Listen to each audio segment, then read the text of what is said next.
Well, hello. Welcome back to another exciting edition of Coffee with Steven.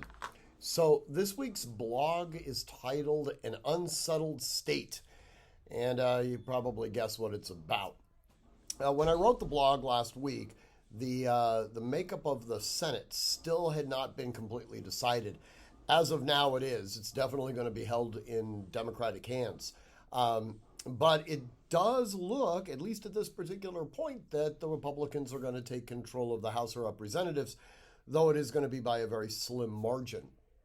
Um, a lot of people have asked me what my thoughts were on it, and I've been somewhat reluctant to articulate it. I do believe that a lot of this was a direct referendum, to be quite frank with you, on Donald Trump.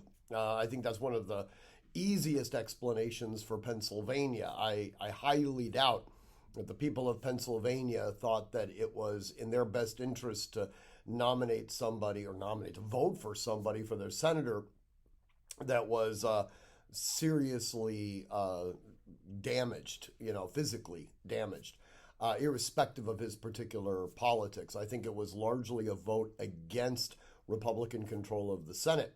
But that really wasn't the initiating factor of this particular blog. While the midterms obviously are extremely interesting to me, it was actually a piece that was written by the BBC, and it was leading up to the midterms, and it was trying to explain to their readers in Europe what our whole midterms are about. And this real lack of understanding of why it is we are not supposed to trust our government.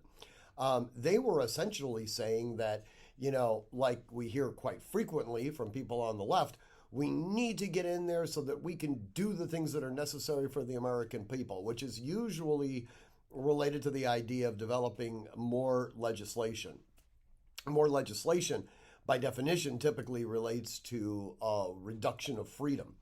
We have a system set up to make it, by definition, extremely inefficient to get legislation passed. That's sort of by design.